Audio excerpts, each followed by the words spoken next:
Welcome dear students. आज की class में हम लोग एक बहुत ही इम्पोर्टेंट टॉपिक को डिस्कस करने वाले हैं which is called as mapping of a curve.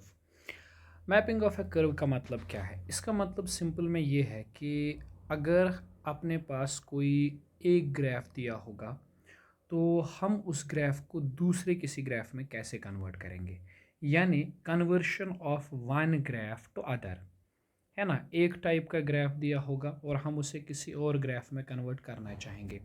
जैसे मान लो कि हमें कभी एक्स टी ग्राफ दिया जाएगा और हमसे पूछा जाएगा कि चले इस एक्स टी ग्राफ को आप कन्वर्ट कीजिए वी टी ग्राफ में, है ना। यानी किसी बॉडी की पोजीशन और टाइम का ग्राफ आपको दिया जाएगा और उसके बाद आपसे ये बोला जाएगा कि चलो ये पोजीशन टाइम ग्राफ है, आपको पोजीशन टाइम ग्राफ दिया गया है, तो चलिए आप इस बॉडी के लिए वेलोसिटी टाइम ग्राफ ड्रॉ कीजिए, करस्पॉन्डिंग वेलोसिटी टाइम ग्राफ। या फिर हो सकता है कि एक्स टी ग्राफ दिया जाए पोजीशन टाइम ग्राफ और आपसे पूछा जाए कि ए टी यानी एसेलरेशन टाइम ग्राफ आप ड्रॉ कर लीजिए, ठीक है।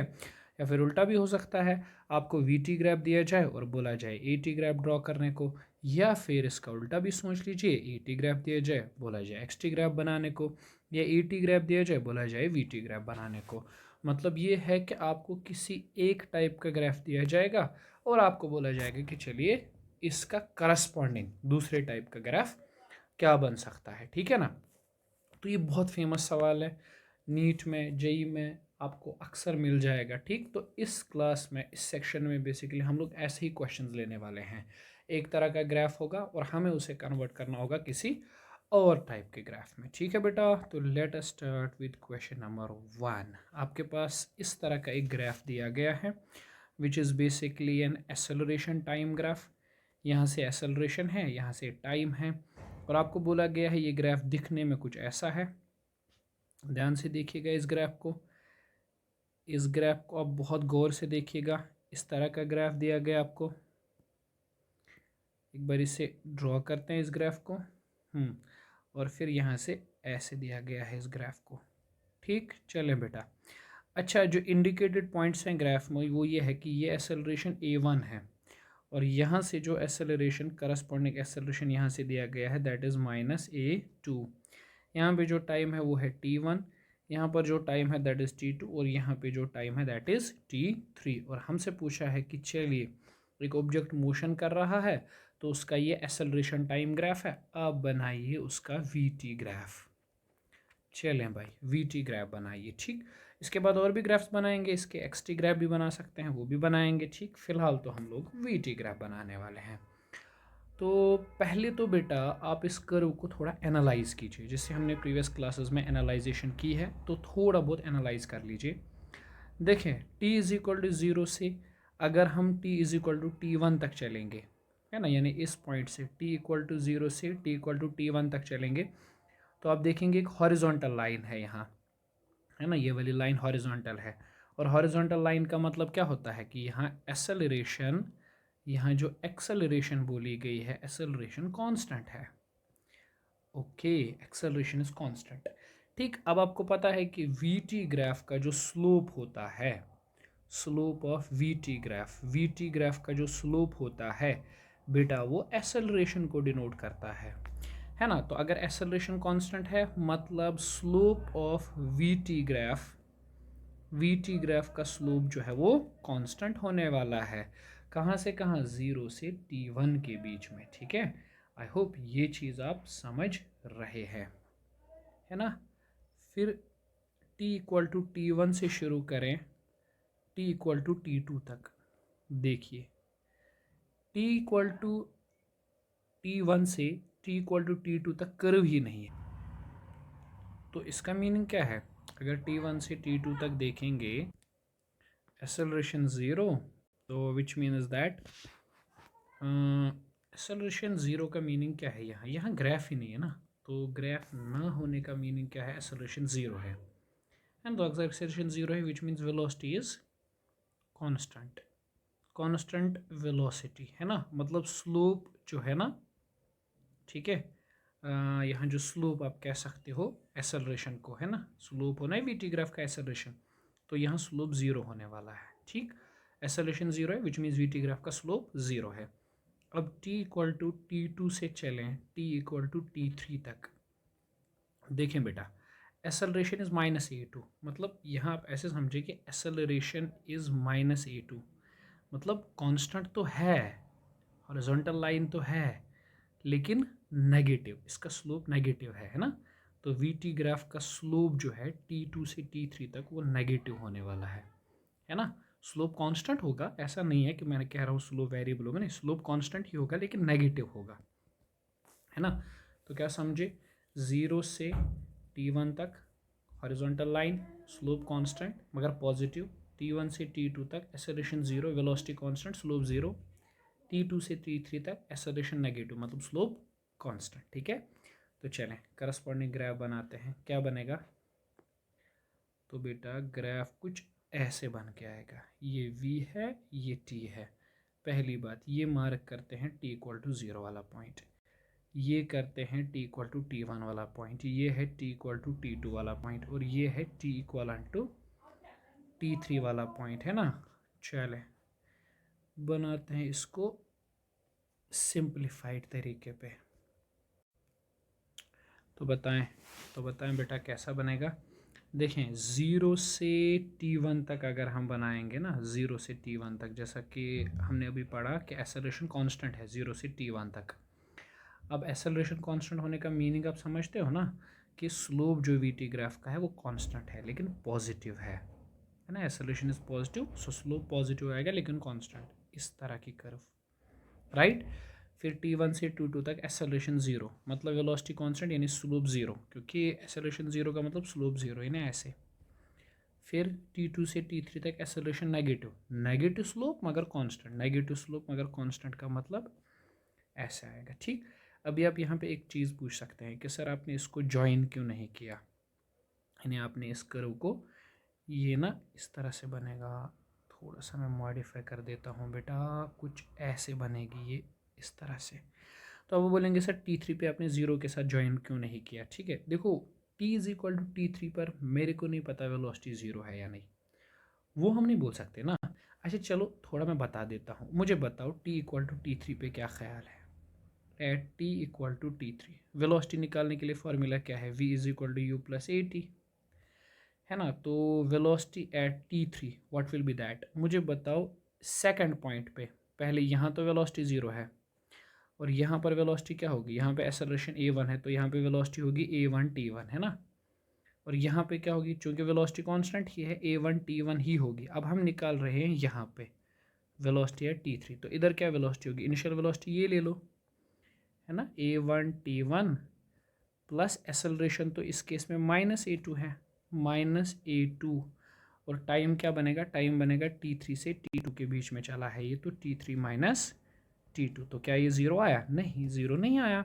सो V3 को इसलिए मैंने इस पॉइंट के साथ ज्वाइन नहीं किया है। ठीक है, आई होप ये चीज़ आप समझ गए, क्योंकि फाइनल वेलोसिटी मुझे नहीं पता 0 हो रही है नहीं हो रही है। ठीक है, तो इसलिए छोड़ देते हैं, है ना। अगर ये पता होता, लेकिन यानी T2 से T3 तक डिसलेरेशन तो हो रही है लेकिन T3 पर वेलोसिटी 0 नहीं हो रही है। ठीक है, आप देख लो ना, कैलकुलेट करके बता रहा हूँ मैं, नहीं हो रही है 0। ठीक, समझ आई ना बात। अच्छा चलो फिर से मैं एक बारी बता देता हूँ आपको ये चीज़ कि T3 पर जो वेलोसिटी है यहाँ, that is equal to, that can be calculated by V is equal to u plus a T.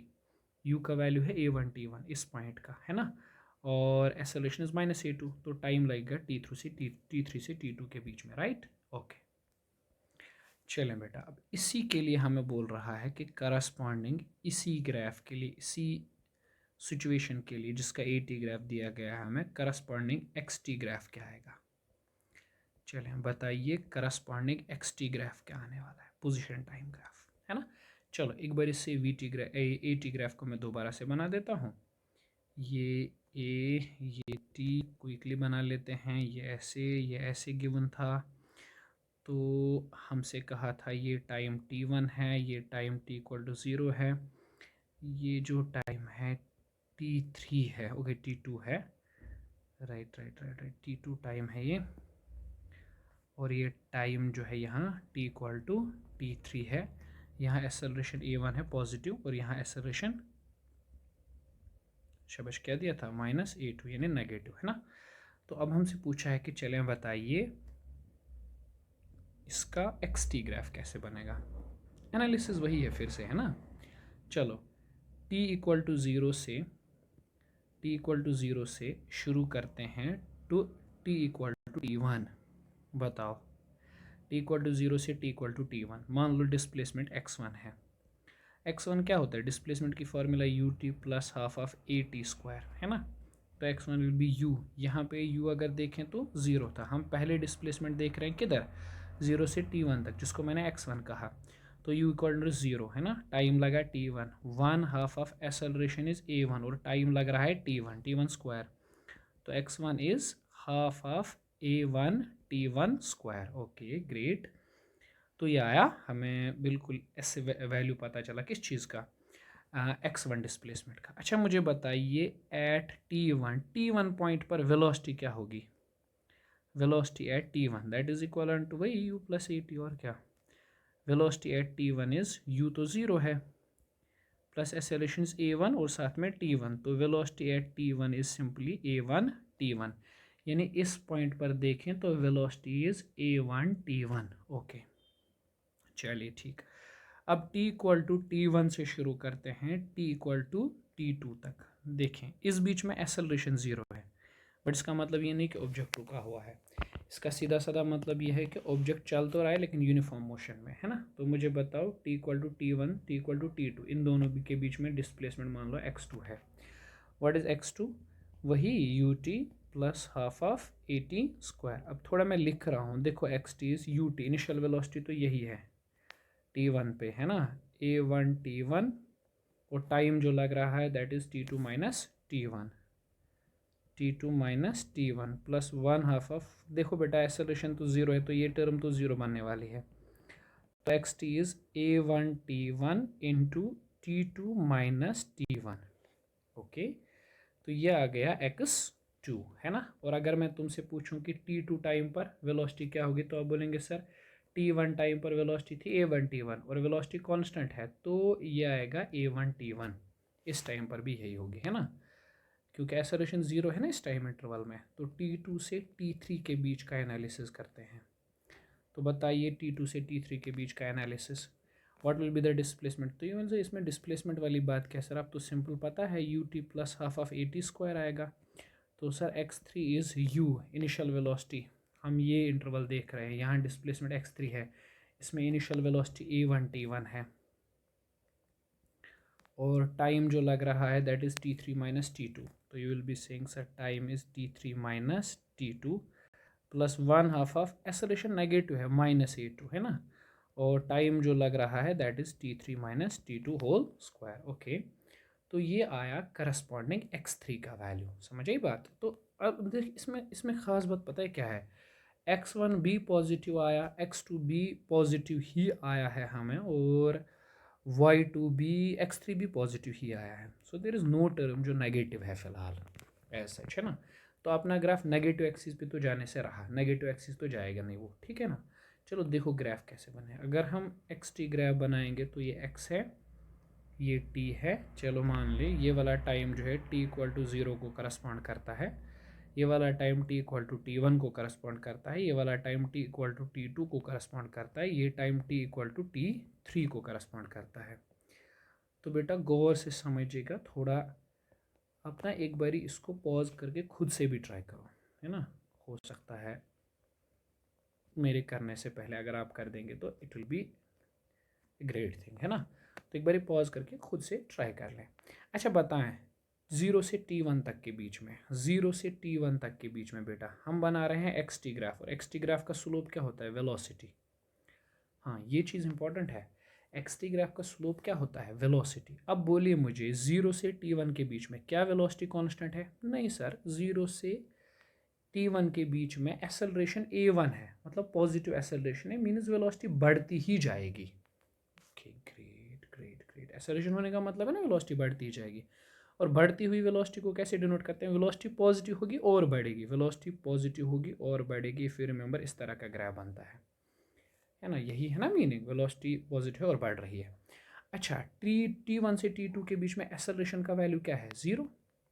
Great, means इस दौरान वेलोसिटी कांस्टेंट रहेगी। तो बेटा अगर वेलोसिटी कांस्टेंट रहेगी तो स्लोप कितना होना चाहिए एक्स टी ग्राफ का? वेलोसिटी होता है एक्स टी ग्राफ का स्लोप, तो सर स्लोप जीरो होना चाहिए क्योंकि कांस्टेंट वाली चीज़ है। ओके, स्लोप जीरो होना चाहिए, ठीक। अच्छा सॉरी, स्लोप जीरो, अरे यार नहीं नहीं नहीं नहीं नहीं नहीं sorry, extremely sorry, slope zero नहीं होना चाहिए, वेलोसिटी कांस्टेंट है, मतलब स्लोप कांस्टेंट होना चाहिए, एक्सट्रीमली सॉरी, स्लोप कांस्टेंट होना चाहिए, तो कांस्टेंट स्लोप ऐसे है ना। ठीक, अब तीसरी बात, ओके, T2 से T3 तक, T2 से T3 तक डिसेलरेशन है नेगेटिव, मतलब वेलोसिटी घट रही होगी, वेलोसिटी घट रही होगी लेकिन पॉजिटिव ही होगी, घट रही होगी, तो घटने वाली करो पॉजिटिव वाली वेलोसिटी ऐसे, है ना। तो ये रहा आपका जो ग्राफ बनेगा इस सिचुएशन का, है ना। एक बार फिर से आराम से समझिएगा, 0 से T1 के बीच में पॉजिटिव एक्सेलरेशन है, मतलब वेलोसिटी बढ़नी चाहिए, इसलिए स्लो बढ़ रहा है। T1 से T2 के बीच में एक्सेलरेशन 0 है, तो वेलोसिटी कांस्टेंट होनी चाहिए, मतलब स्लोप कांस्टेंट है। और यहाँ वेलोसिटी एक्सेलरेशन नेगेटिव है T2 से T3 के बीच में, तो वेलोसिटी घटनी चाहिए, लेकिन पॉजिटिव ही है, घटनी चाहिए, ठीक। ओके, तो ये हो गया इस सिचुएशन का करस्पॉन्डिंग एक्स टी कर्व। ये डिस्प्लेसमेंट टाइम कर्व भी यही है, और इसमें position time curve, velocity time ना, डिस्टेंस टाइम कर्व भी यही है, दोनों कर्व्स यही है ना। चलें बेटा अगले क्वेश्चन की तरफ बढ़ते हैं, question number 3। Okay, let us take question number 3। फिर से इसी तरह का एक सवाल है, बड़ा सिंपल है कि अगर आपके पास यहाँ से एक्सेलरेशन है, यहाँ से टाइम है, तो यहाँ से यहाँ तक इस तरह से ग्राफ दिया गया है, दिस इज़ एट T1 वाला ग्राफ है, T1 टाइम है, और यहाँ से यहाँ तक फिर से ऐसे दिया गया है, ये T2 वाला टाइम है, और यहाँ पे बेटा T3 वाला टाइम दिया गया है, ठीक है। और ये एक्सेलरेशन ए दी गई है, और हमसे बोला है कि चलें ये एक्स टी कर्व है, ड्रॉ वी टी कर्व, ये ए टी कर्व है, आप वी टी कर्व बनाइए। ओके, तो पहले तो आप वही करेंगे जो जैसा मैंने सिखाया, आपको क्या करना है, एनालिसिस करनी है पहले। एनालिसिस का मतलब पहले देखेंगे ना सॉल्यूशन, पहले एनालिसिस करते हैं, है ना।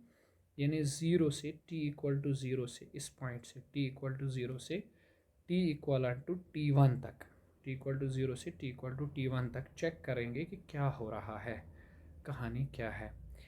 तो एक्सेलरेशन तो कांस्टेंट है, मतलब हमें बनाना है we T graph, we T graph का स्लोप एक्सेलरेशन होता है, तो मतलब स्लोप कांस्टेंट है, स्लोप कांस्टेंट है, इस केस में स्लोप कांस्टेंट है।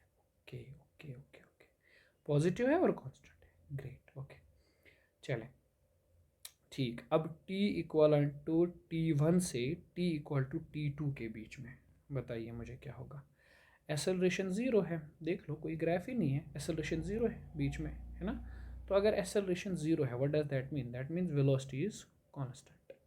तो मतलब अपने ग्राफ में जो वी टी ग्राफ में एक्सेलरेशन ज़ीरो है, एक्सेलरेशन डिनोट करता है स्लोप को, मतलब स्लोप ज़ीरो है ना। अब t इक्वल टू T2 से t इक्वल टू T3 के बीच में बेटा बताओ, एक्सेलरेशन फिर से पॉजिटिव है और कांस्टेंट है, तो मतलब वही कहानी फिर से कि एक्सेलरेशन स्लोप को डिनोट करता है, तो सर स्लोप कांस्टेंट होगा, है ना। तो चलें ठीक है, तो ये तो बहुत आसान है, आप नज़र से ही एकदम जल्दी सटीक तरीके से कर लेंगे इसको।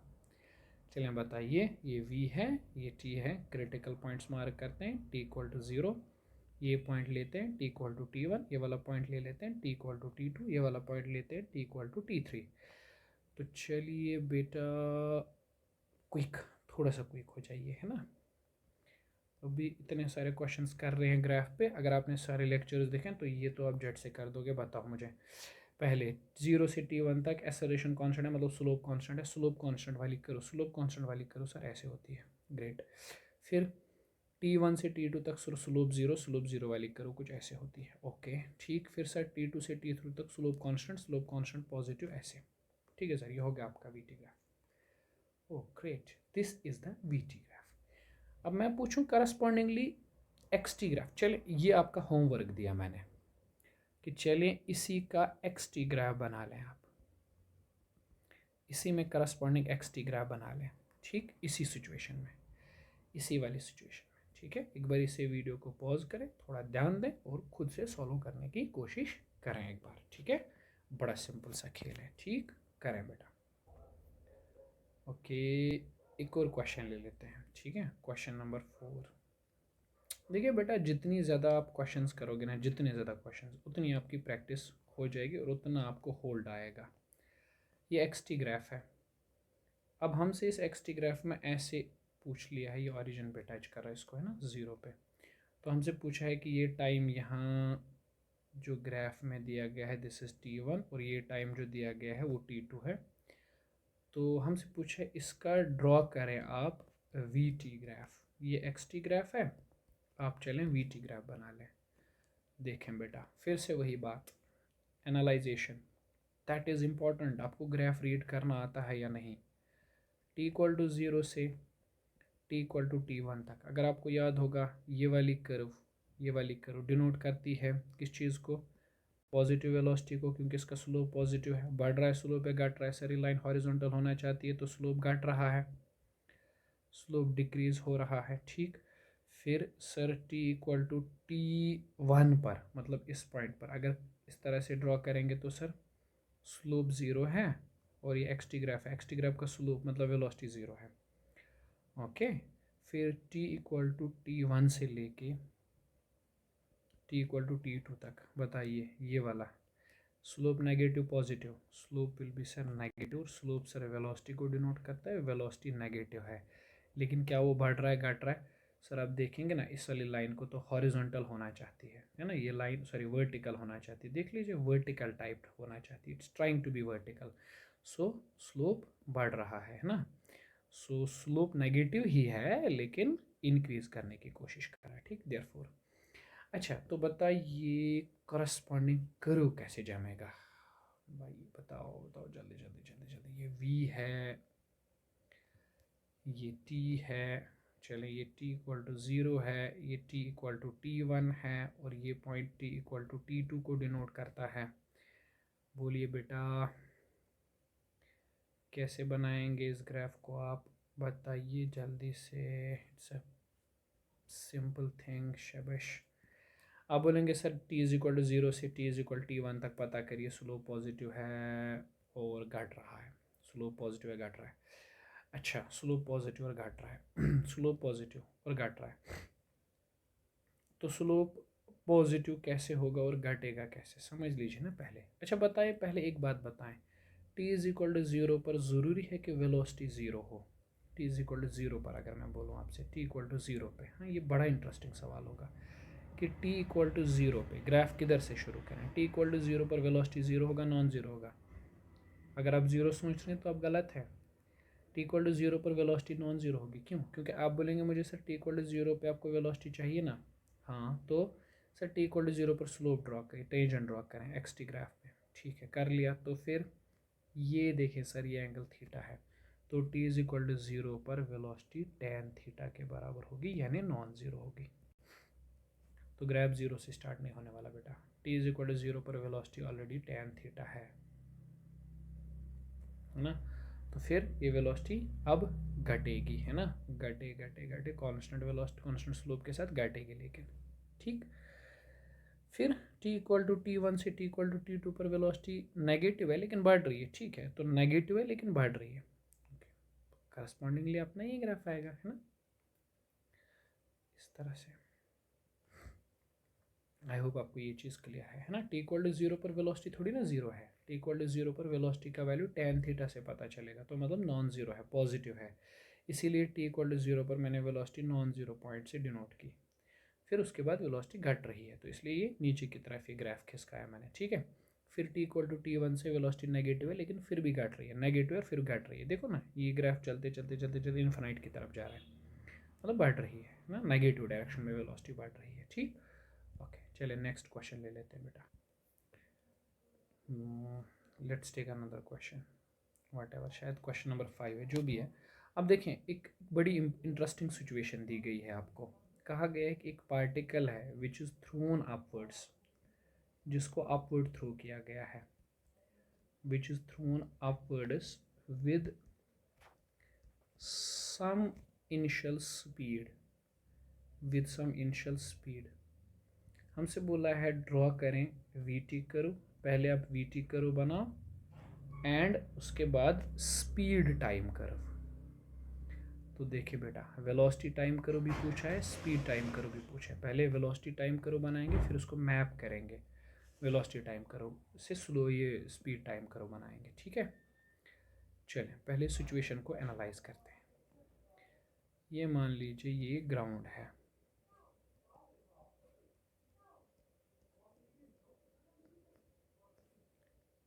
यहाँ पे हमने ऑब्जेक्ट को ऊपर फेंका है, हमने वेलोसिटी ज़ीरो नहीं दिया, वेलोसिटी कुछ दी है हमने v वेलोसिटी से, है ना। फेंका है, चलते चलते चलते चलते चलते चलते चलते चलते मान लीजिए हाईएस्ट पॉइंट ये है, this is the highest point. अच्छा, हाईएस्ट पॉइंट पर व्हाट इज़ द वेलोसिटी, सही पकड़े हो, ज़ीरो। एंड एक्सेलरेशन, हाँ, एक्सेलरेशन डाउनवर्ड होगा, जी कांस्टेंट होगा, एक्सेलरेशन थोड़ी ना ज़ीरो होगी उस पॉइंट पे, है ना। तो ये पॉइंट, हाईएस्ट पॉइंट एक ऐसा पॉइंट है जहाँ वेलोसिटी ज़ीरो है बट एक्सेलरेशन ज़ीरो नहीं है। फिर उसके बाद सर ये ग्राफ, ये लाइन नीचे आएगी, बॉल नीचे आएगी, नीचे आएगी, नीचे आएगी, और वेलोसिटी v से इसी वेलोसिटी से टकराएगी अर्थ पे वापस, सही। पहले इसकी वेलोसिटी कहाँ होगी, पहले इसकी वेलोसिटी अपवर्ड डायरेक्शन में होगी, जब भी पहले ऊपर जाएगा तो वेलोसिटी अपवर्ड डायरेक्शन में होगी, we can write it v j cap. फिर वेलोसिटी डाउनवर्ड डायरेक्शन में होगी, v minus j cap. Okay, तो पहले अपवर्ड डायरेक्शन में, फिर नेगेटिव डायरेक्शन में। तो मान लो t इक्वल टू ज़ीरो पे फेंका, t इक्वल टू t1 पे अपर पॉइंट पे पहुंचा, और किसी t इक्वल टू t2 पे वापस से टकराया। ओके, तो सोचो t इक्वल टू ज़ीरो, क्या वेलोसिटी ज़ीरो थी ना, वेलोसिटी ज़ीरो नहीं थी, ठीक। फिर t इक्वल टू ज़ीरो से t इक्वल टू t1 तक क्या वेलोसिटी बढ़ी घटी, अब बोलेंगे सर वेलोसिटी पॉजिटिव थी और कम हो रही थी। फिर sir t equal to t1 पर वेलोसिटी एकदम से ज़ीरो हो गई, ठीक। फिर sir t equal to t1 से t इक्वल टू t2 तक वेलोसिटी नेगेटिव हुई बट बढ़ती रही, है ना, क्योंकि ऊपर से नीचे आएगा तो बढ़ती रहेगी। एक ही बाउंस के लिए, मतलब एक ही बार में नीचे आया, टकराया, बस इसी के लिए। बाउंसिंग वाउंसिंग नहीं कर मान रहे हैं हम लोग, ठीक है, बाउंसिंग वाउंसिंग नहीं हो रही। तो बताएं कैसे बनेगा। अब एनालाइजेशन है, सिचुएशन आपके पास है, सब चीज़ें पता है, ये वेलोसिटी है, ये टाइम है। पहले बताओ t इक्वल टू ज़ीरो पर वेलोसिटी ज़ीरो होगी क्या, नहीं। तो अगर t इक्वल टू ज़ीरो पर वेलोसिटी ज़ीरो नहीं होगी तो ग्राफ ओरिजिन से स्टार्ट करेगा, नहीं। ये मान लीजिए वेलोसिटी v से, ये कौन सी वेलोसिटी है, थ्रोइंग वेलोसिटी, थ्रोइंग, जिस वेलोसिटी से फेंका है। ये टाइम मान लो t1, ये टाइम मान लो t2, है ना। तो पहले बताओ t इक्वल टू ज़ीरो से t इक्वल टू t1 तक क्या होने वाला है, t इक्वल टू ज़ीरो से t इक्वल टू t2 तक, t इक्वल टू ज़ीरो से t इक्वल टू t1 तक। पहले स्लॉट में सर आपने ही बोला कि वेलोसिटी पॉजिटिव है लेकिन घट रही है, पॉजिटिव वेलोसिटी घट रही है। पॉजिटिव वेलोसिटी सर पहले t इक्वल टू ज़ीरो पर तो ये थी, फिर उसके बाद घट रही है, घटते घटते घटते घटते सर ज़ीरो। ओके, ये ज़ीरो क्या है, t इक्वल टू t1 ना, हाँ, ये हाईएस्ट पॉइंट है, यहाँ पर वेलोसिटी ज़ीरो हो रही है, ठीक। फिर उसके बाद सर वेलोसिटी पलटती है, डायरेक्शन चेंज होती है, मतलब नेगेटिव चली जाती है, लेकिन फिर भी बढ़ती ही रहती है। अभी लास्ट केस वेलोसिटी नेगेटिव फिर भी बढ़ रही है। Not a curve but a straight line. Straight line क्यों, क्योंकि सर वी टी ग्राफ का स्लोप एक्सेलरेशन बताता है, और एक्सेलरेशन तो आप जानते हैं इस केस में हमेशा 9.8 ही रहेगा, कांस्टेंट ही रहेगा। बेटा हम लोग एयर रेजिस्टेंस को भूल चुके हैं, हमने एयर रेजिस्टेंस को त्याग दिया है, एयर रेजिस्टेंस जैसी कोई चीज़ इस क्वेश्चन में नहीं है, मान लो, अरे मान लो भाई, इसमें क्या है। चले अब इसी का स्पीड टाइम ग्राफ बनाए। देखो स्पीड टाइम ग्राफ के लिए मैं आपको एक बेहतरीन ट्रिक बताता हूँ। स्पीड टाइम ग्राफ, पहले तो सोचा करो हमेशा स्पीड टाइम ग्राफ कभी नेगेटिव नहीं हो सकता। स्पीड टाइम ग्राफ हो या डिस्टेंस टाइम ग्राफ हो, वैसे जानते हैं हम लोग इस चीज़ को, डिस्टेंस टाइम ग्राफ, ये दोनों ग्राफ्स कभी भी नेगेटिव नहीं हो सकते, कैन नेवर बी नेगेटिव। ना स्पीड नेगेटिव होती है ना distance, can never be negative. तो नीचे वाली एक्सिस पे, इस साइड पे तो आप एक्सपेक्ट मत करना, कुछ भी नहीं आएगा, है ना। तो जो है ऊपर वाली एक्सिस पर ही है, t equal to zero, t equal to t1, है ना, t इक्वल टू t2, यही तो अपने क्रिटिकल पॉइंट्स हैं। चलें बताइए, टी इक्वल टू जीरो पे क्या होगा? पहले तो आप बोलेंगे sir t equal to zero पर वेलोसिटी जीरो नहीं होगी। मान लिया बेटा, v is equal to v, इस पॉइंट पर वेलोसिटी v है। ये कौन सी वेलोसिटी? जैसे अभी अब करो मैं बताया था, ये थ्रोइंग है, इसी वेलोसिटी से थ्रो किया था। फिर टी इक्वल टू जीरो से t1 तक स्पीड घट रही है, स्पीड की बात हो रही है, वेलोसिटी की नहीं, स्पीड घट रही है, घटते घटते हाईएस्ट पॉइंट पर स्पीड जीरो। फिर उसके बाद जब हाईएस्ट पॉइंट से नीचे आता है तो स्पीड बढ़ती है। डायरेक्शन का कोई खेल नहीं है भाई, स्पीड में डायरेक्शन थोड़ी ना होती है। तो फिर बढ़ती है ना, बढ़ती है तो मतलब सीधा ऐसे दिखाओ। सर नेगेटिव में क्यों नहीं गया? अरे भाई साहब वेलोसिटी नेगेटिव नहीं होती, मतलब बनानी तुम्हें यही है, यही लाइन बनानी है, बस इसका मिरर इमेज ले लो। मिरर इमेज तो नहीं ले सकते कह सकते, बट मिरर कर दो। मिरर का मतलब जो ऊपर वाले पार्ट में कर्व है उसको ऐसे ही बना दो, और नीचे वाली कर्व को उठाकर ऊपर वाले साइड पे लेके आओ, इस कर्व को उठाकर इस वाले साइड पे लेके आ गए हम लोग, ठीक है? तब ये ग्राफ बना, बस। बाकी खेल कुछ नहीं, बाकी खेल वही है जो आप सोच रहे हैं ना, सिंपल सी बात है। अच्छा बेटा, इंटरेस्टिंग केस इसमें पता है क्या है? चले, इंटरेस्टिंग केस ये है कि कंसिडर करो, कंसिडरिंग एयर रेजिस्टेंस को कंसिडर करो।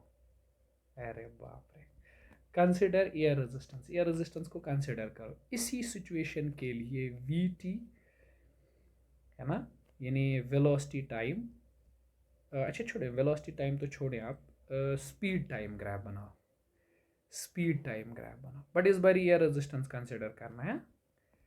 बोलो बोलो बोलो बोलो, कैसे करोगे? Take a chance, take a try, pause करके एक ट्राई मार लो। अरे यार ऐसे कैसे चलेगा? विदाउट एनी ट्राई आप कुछ नहीं कर पाओगे, आपको ट्राई करना पड़ेगा।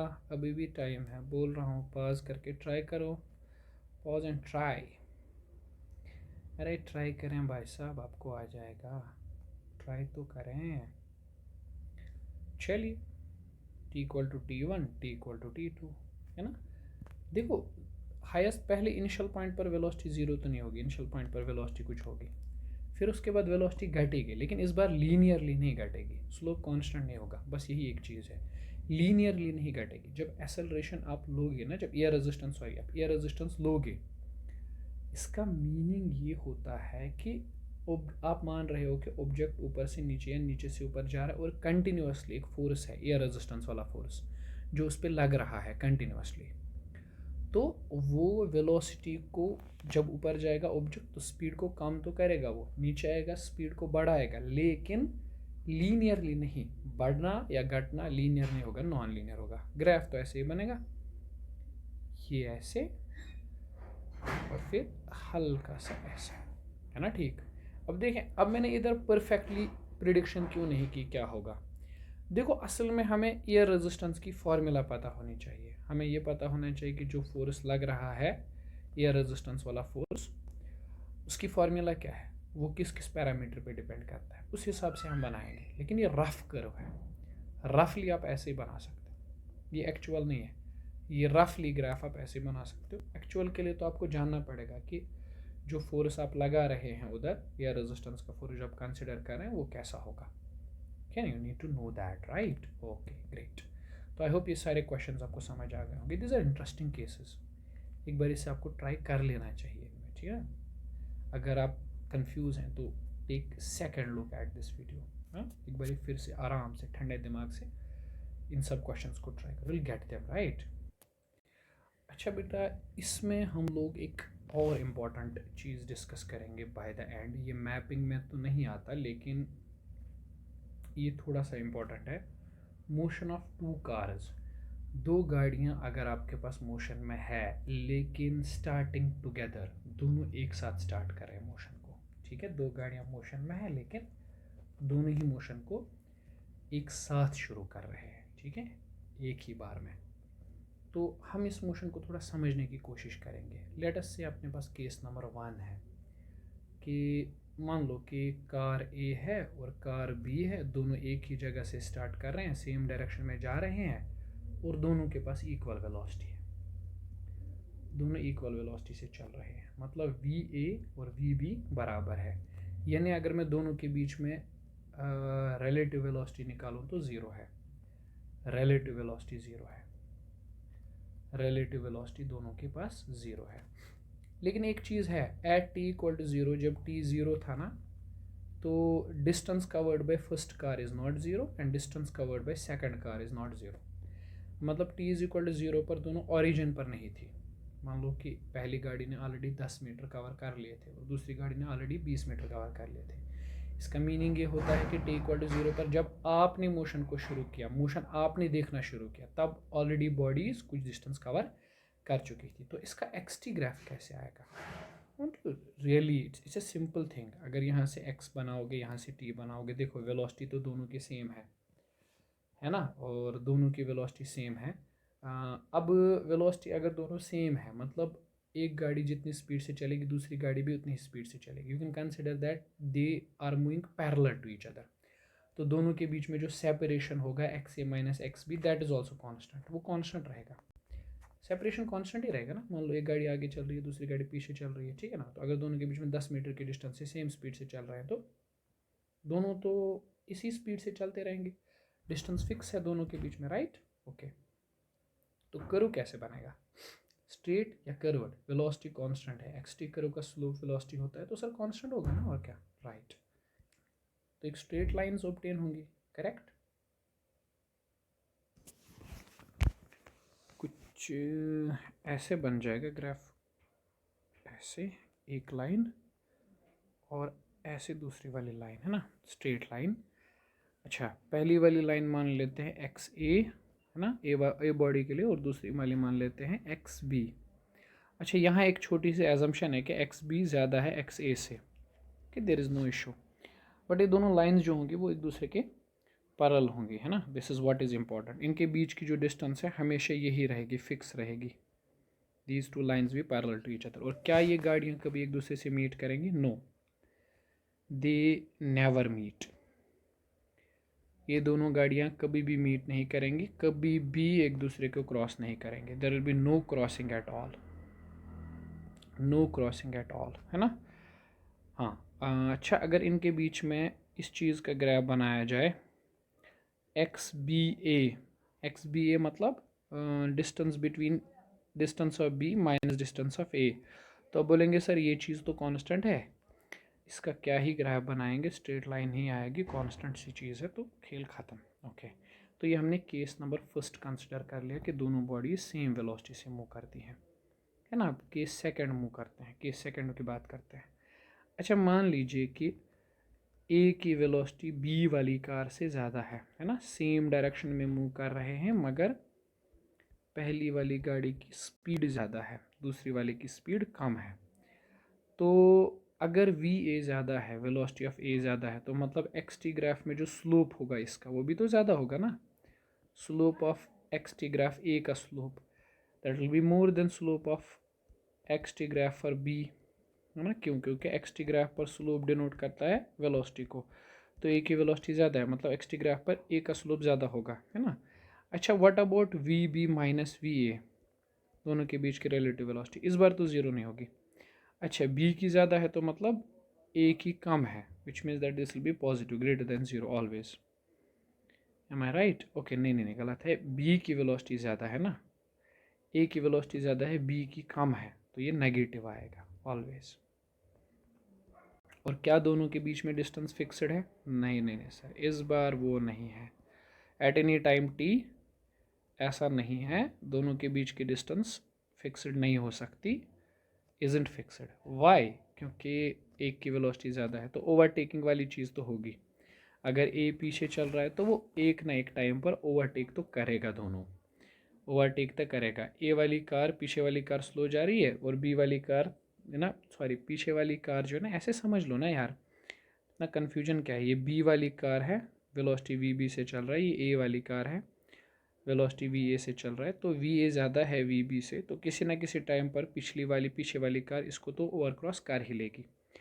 एनीवेज, हम ग्राफ बनाते हैं, तो आप आइडेंटिफाई करो खुद से देख के। हाँ, ठीक है, ओके, ये चैलेंज आपको दिया, आप आइडेंटिफाई करो कौन सा ए है कौन सा बी है। जिसका स्लोप ज़्यादा वो ए का ग्राफ है, क्यों? क्योंकि ए की वेलोसिटी ज़्यादा है ना, और जिसका स्लोप कम वो बी की वेलोसिटी है। तो बताओ टेन थीटा वन ज़्यादा है कि टेन थीटा टू? तो बोलेंगे सर क्या बोल रहे हो, टेन थीटा वन ज़्यादा है, तो मतलब V A is greater than V B. जी, ये ए का ग्राफ है और ये बी का ग्राफ है। और बेटा देखो जहाँ ये इंटरसेक्ट करते हैं ना, यही है भाई साहब इनके टाइम मीटिंग का। This is the time of meeting, यहाँ पर वो मिलेंगी। और जब ये मिलेंगे तो दोनों ने डिस्टेंस कितनी कवर की होगी? This the distance covered up to meeting, this the time of meeting, the point of meeting. Okay, अब अगर इसी का उल्टा ग्राफ कंसिडर किया जाए, केस नंबर थर्ड है ना, दोनों गाड़ियों ने एक ही पॉइंट से शुरू की है मोशन, वी ए और वी बी अपोजिट हैं, V A and V B are opposite, है ना। एक ही पॉइंट से मोशन शुरू करने का मतलब है कि एक ही टाइम पर मोशन शुरू हुई है ना। ऐसे समझ लो, एक गाड़ी यहाँ से आ रही है इस तरफ वी ए, एक गाड़ी यहाँ से आ रही है इस तरफ वी बी। तो चाहे इनकी वेलोसिटी इक्वल हो, चाहे अनइक्वल हो, चाहे जो भी हो, लेकिन मिलेंगी तो ना, किसी ना किसी पॉइंट पर आकर टकराएंगी। तो चलिए हम बताएं ग्राफ, एक्स टी ग्राफ बताओ। टकराना तो है भाई साहब, है ना। अच्छा, अगर आप ए की वेलोसिटी को पॉजिटिव मानेंगे तो मतलब स्लोप पॉजिटिव है, और बी की वेलोसिटी को नेगेटिव मानेंगे, है ना, क्योंकि नेगेटिव एक्शन में जा रही है तो स्लोप नेगेटिव है। हम मान लेंगे कि एक्सेलरेशन है ही नहीं दोनों के पास, कांस्टेंट वेलोसिटी से चल रहे हैं दोनों। पिछले केस में भी यही था, इसलिए स्ट्रेट लाइन बन रही है। अच्छा बताओ, ए का ग्राफ कैसे आएगा? ये ऐसे ऊपर स्लोप पॉजिटिव, और बी का ग्राफ कैसे आएगा? बी का ग्राफ ऐसे स्लोप नेगेटिव, यहाँ पर ये दोनों मिल रही हैं। This is the time of meeting. ये बी है, ये ए है, क्योंकि बी का स्लोप मैंने नेगेटिव इसलिए बनाया क्योंकि वो उसकी वेलोसिटी नेगेटिव है ना शुरू में। ओके, तो आई होप ये सारी चीज़ें आपको समझ आ गई होंगी, है ना। बहुत सिंपल सी चीज़ है ये, ठीक। सो आई होप बेटा आपने इस पूरी ग्राफ वाली सीरीज़ को अच्छे से सुना होगा, समझा होगा और एन्जॉय भी किया होगा, ठीक है ना। तो लेकिन ग्राफ वाली कहानी यहाँ ख़त्म नहीं होती, हम इस पे और भी डिस्कशंस लेने वाले हैं, और वो भी बहुत ही ज़बरदस्त वाले डिस्कशंस लेने वाले हैं, but not in this class, will be taking that in next class. Till then take care and keep revising.